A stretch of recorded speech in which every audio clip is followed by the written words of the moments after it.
Hello everyone, my name is Charlotte, and I'm 36 years old. I was once married to Matthew, who was 3 years my junior. The age difference never bothered us until recently. I met Matthew at a party hosted by my friend Grace. Grace and Matthew knew each other from the gym. Matthew was a strikingly handsome man with a well-defined jawline and a robust build. He was also charismatic and always in high spirits. At that time, I was single and Grace was eager to play matchmaker. During the party, Grace introduced me to every eligible bachelor there, including Matthew. "Hey, Matthew, meet Charlotte, my friend who's not only smart but also quite the catch financially," she announced. Embarrassed, I tried to downplay it, but Grace went on, "Don't be shy, it's a compliment."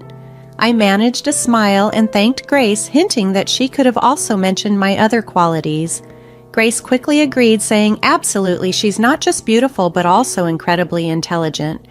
You two enjoy your evening. I'll mingle with the other guests." Once Grace left, Matthew curiously asked why she called me a nerd.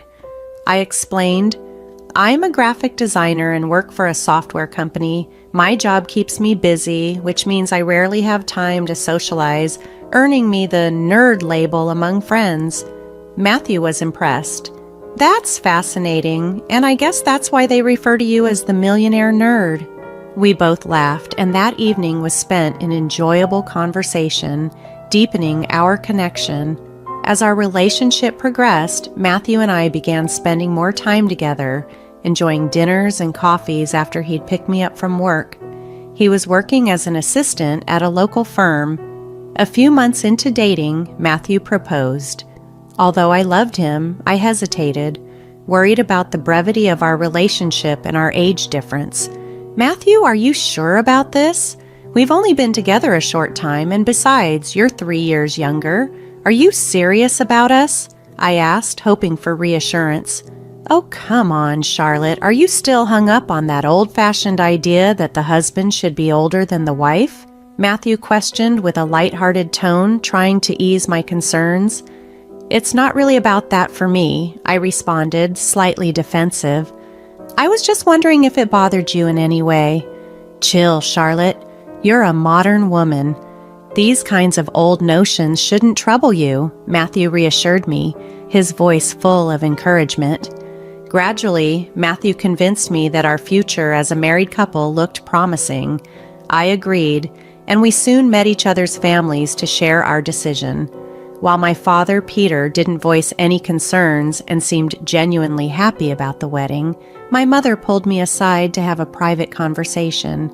"Charlotte, honey, I hope you've talked about your finances with Matthew," she whispered, her expression marked with a hint of worry. "Yes, Mom, don't worry about that," I assured her. She continued, "I just want to make sure that your career success, since you're doing so much better than Matthew, doesn't become a problem. You know, men can sometimes feel overshadowed by these things." "Mom, Matthew is really sweet and understanding. He doesn't have those kinds of hang-ups. He's even agreed to take on more household chores since my schedule is so packed," I explained, trying to put her concerns to rest. "That's good to hear, dear. Just take care," she said, her voice softening. That conversation, however, triggered some thoughts. I realized I had never discussed finances in depth with Matthew, nor had I asked him about his earnings. My financial independence meant I wasn't particularly concerned about his income, yet I recalled that Matthew had asked about my salary even before proposing. For a while, these thoughts worried me, but I decided to put them aside, choosing instead to focus on the excitement of starting our married life together. After the wedding, we celebrated with a honeymoon in Hawaii, a trip generously sponsored by my company as a wedding gift. We relished our time together, fully embracing the joys of our new union. However, about a month later, Matthew approached me after dinner with a serious look on his face. "Honey, I'm sorry to ask you this, but I need your help," he started, appearing uneasy. "What's up, Matthew? Is everything all right?" I asked, concerned. "Well, no. My parents are facing some issues." They live in an apartment on the second floor, and without an elevator, it's becoming difficult for them as they get older, he explained. Understanding the situation, I suggested, I see. Why don't you move them to a ground floor unit or somewhere with an elevator? Matthew hesitated, then sidestepped my suggestion. Actually, Charlotte, I was thinking more along the lines of building a house for them, he admitted, catching me by surprise with his proposal. Okay, I hope you realize how expensive it is to build a house, I said, trying to gauge Matthew's understanding of the financial commitment he was suggesting. Yeah, I know that, Matthew replied, but his tone lacked confidence. Do you have enough savings, or are you considering taking out a loan? I probed further, hoping he had a plan. Matthew looked uneasy for a moment before responding. Charlotte, I was actually hoping you could lend me the money to build the house. His request caught me off guard. I was stunned and unsure what to say next. Huh? What? But you know I've been saving to buy my own house someday, right? Yeah, but since you earn well, I thought it wouldn't be a problem for you, Matthew said, his voice taking on a more assertive edge. But Matthew, I'm not sure I can lend that much money, I responded, feeling pressured. Why not? He persisted, becoming visibly frustrated. I was at a loss for words and managed to say, Okay, let me think about it. I'll let you know. Sure, I'll wait for your help, he said, leaving the conversation hanging as I spent a sleepless night pondering the wisdom of lending my hard-earned savings for his parents' house. My money was meant for my future security, including buying my own home and a comfortable retirement. The next morning, as I was heading out to work, Matthew hugged me and said, I'll be waiting for your decision. Let's talk over the weekend. I know you're in a rush now. Feeling uneasy and conflicted, I sought advice from a colleague at work. She suggested making the financial arrangement official with a contract. Have Matthew sign an agreement that ensures he repays you, she advised, emphasizing the importance of protecting my interests. This sounded like a prudent approach. That evening, I told Matthew, I can lend you the money, but you'll need to sign a contract agreeing to repay me within 4 years. To my surprise, Matthew readily agreed. Okay, I'll sign it, he said when I presented the papers, though his laughter when I mentioned the legal implications showed he hadn't fully grasped the seriousness of the situation. No, I'm serious, Matthew. Here are the papers, I insisted, holding his gaze until he realized I wasn't joking. Fine, I'll sign, he said with a smirk and signed the documents. I transferred the money, but despite the legal safeguard, I still felt uneasy. Matthew's salary wasn't substantial, and I doubted his ability to repay the loan. After signing the contract, Matthew's behavior started to change, becoming increasingly peculiar, which only added to my apprehensions about the decision I had made. Matthew's behavior had drastically changed since the loan. He started coming home late, often too exhausted to help around the house. Whenever I voiced my frustrations, he brushed them off, claiming his job kept him busy. My feelings for him began to fade as he became increasingly distant, spending most weekends overseeing the construction of his parents' new home, and sometimes not coming home at all, opting instead to stay at his parents' place. The situation was taking a toll on me, and I decided it was time to confront Matthew about his recent actions. Matthew, do you realize how distant you've become?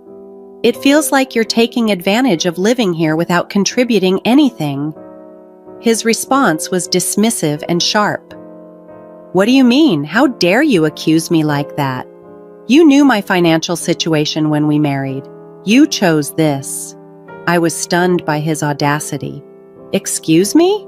I'm not looking to argue, Matthew, but how can you be so indifferent?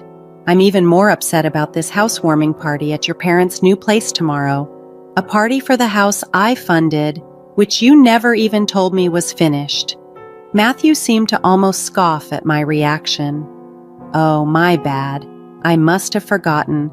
Please be our guest. he said nonchalantly, then left the house humming, as if unbothered by the gravity of our conversation. Fuming with anger, I wanted to lash out and break something, but I managed to collect myself. An hour later, I received a call from my mother-in-law. "Hello, hi. Just calling to let you know we're having a housewarming party at the new house tomorrow," she said casually. I hung up without responding further, feeling certain that Matthew had prompted her to invite me, not out of genuine desire, but as an afterthought. His indifference and the casual invitation from his mother left me deeply hurt and questioning the foundations of our relationship. Initially, I had reservations about attending the housewarming party because of the underlying tension between Matthew and his mother, who had never really taken the time to get to know or like me. Her cold demeanor from our first meeting through to after our wedding made me wary.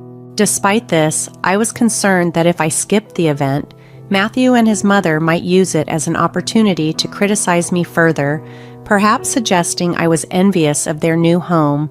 Reluctantly, I decided to attend, determined to maintain a composed demeanor, albeit a forced one.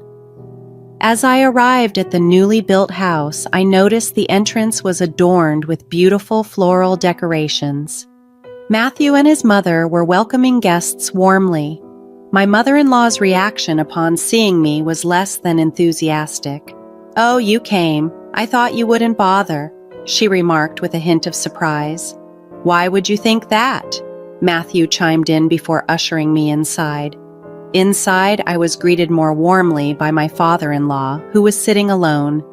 His genuine smile and the sincere gratitude he expressed for my financial help were the only comforting moments of the evening. It was clear that neither Matthew nor his mother had acknowledged my contribution to their new home. Throughout the event, I felt isolated as Matthew and his mother barely interacted with me, leaving me to engage in half-hearted conversations with distant relatives. I was counting down the moments until I could leave what felt like an increasingly toxic atmosphere. After the guests had departed, I approached my father-in-law to say goodbye. "Take care of yourself," I said kindly. Just then, my mother-in-law interjected sharply, "You don't need to worry about my husband. Focus on your husband instead of neglecting him." Confused and upset, I responded, "What do you mean? I've never neglected Matthew. He volunteered to help with chores because I work full-time as well." Her accusations grew harsher. "You've been a terrible wife, forcing my son to do all the work around the house. And how could you coerce him into signing that financial agreement? You've been nothing but cruel to him." "I haven't forced Matthew into anything. The agreement was mutual to ensure financial security." "How can you say I've abused or tortured him?" I replied, shocked by her claims. At that moment, my father-in-law stood up for me. "Marilyn, stop! Why are you attacking her instead of appreciating what she's done for us?" But she wasn't having any of it. "Just stay out of this and go inside," she snapped at him.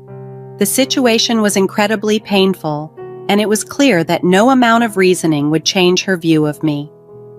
The evening left me more disillusioned with my relationship and family dynamics than ever before.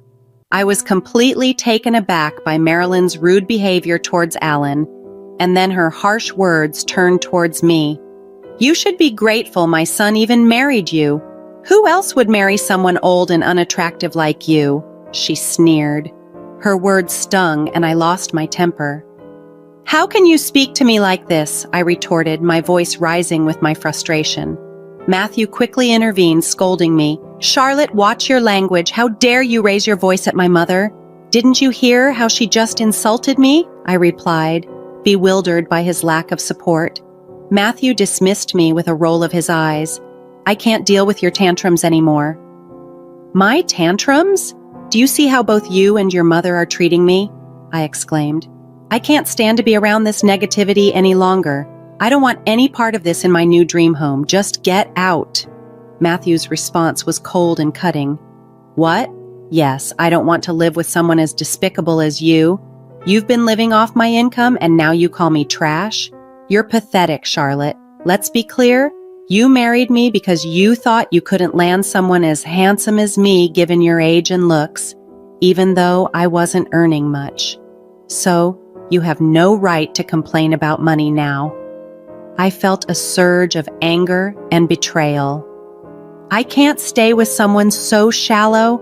I want a divorce and I want my money back, I yelled. Matthew laughed maliciously. Sure, go ahead and get your divorce, but remember, you'll have to pay me if you want it. What the hell? You should be the one to pay since you want the divorce, I argued back. Matthew's demeanor turned sinister, revealing a side of him I hadn't seen before. You'll have to give back the money I lent you or I'll sue you, I threatened. Go and find your stupid papers first, he retorted mockingly. Feeling numb and utterly defeated, I left the scene. They had both insulted and degraded me beyond endurance. I went straight to the bank where I had secured the papers in a locker, only to discover that the document was missing. When I checked the bank log, I saw that Matthew had accessed the locker a month ago. We had opened this joint account after our wedding, intended for both of our earnings, but it turned out I was the only one contributing.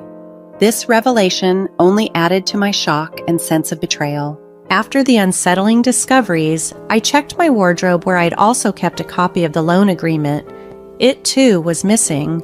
All these events made it painfully clear how deeply Matthew had manipulated our relationship from the very beginning. His charm at Grace's party, his interest in my financial status, living comfortably off my earnings, and then emotionally pressuring me to finance his parents' house, every move was calculated. His final act was to attempt theft of the agreement to prevent me from claiming my money back, but I had anticipated some form of deceit. Sensing Matthew's possible betrayal over time, I had taken the precaution of keeping the original documents at my parents' house while storing copies in the bank and my wardrobe.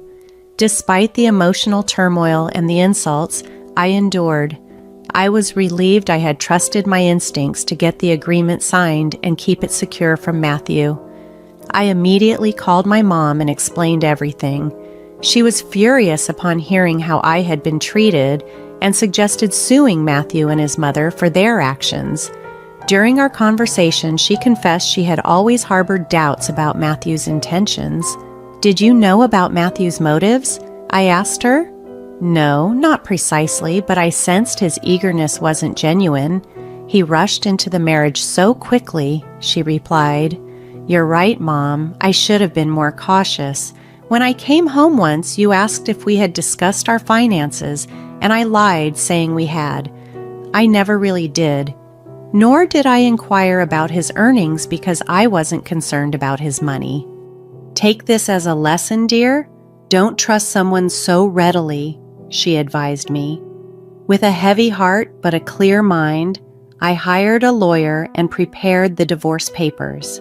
I included an official notice demanding that Matthew repay the borrowed amount within 4 years.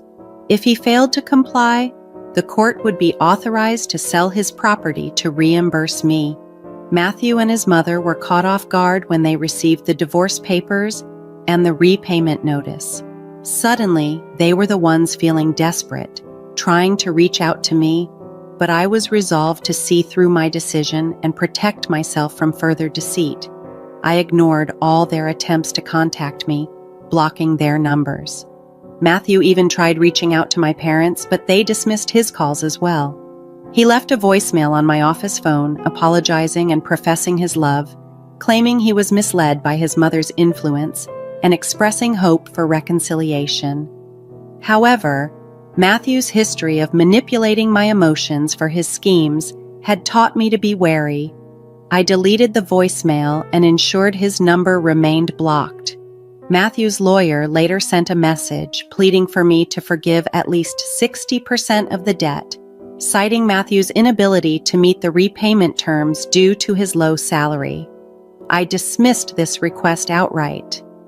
After everything, the deceit, the personal attacks, it was unthinkable to me that he expected any form of leniency. 4 years dragged by, and Matthew struggled to gather even half of the owed amount, resorting to taking out loans. Given his modest income, the bank's loan offerings were insufficient, forcing him to sell the house he had once banished me from. Ultimately, he had to move back into his parents' old apartment. Grace, a mutual friend, informed me that the local community had turned cold towards Matthew and his family after the truth emerged. Marilyn, his mother, resorted to working as a nanny, her behavior having alienated her from many. Matthew faced ostracization at work too, which led him to resign and relocate to another city. Even Alan, Matthew's father, left Maryland and moved to the countryside to live with his brother, seeking a peaceful retirement. Amid these developments, my personal life took a positive turn. I began dating Wayne, a 37-year-old colleague. We had known each other for years, but only connected romantically after interacting at an office party, a year following my divorce. This time, I approached the relationship with caution, taking time to understand and appreciate our connection before making any serious commitments. Reflecting on all these events, I felt no sympathy for Matthew or Marilyn, believing their outcomes were just repercussions of their actions. Meanwhile, I enjoyed the budding relationship with Wayne, cherishing our moments together and looking forward to what the future might hold.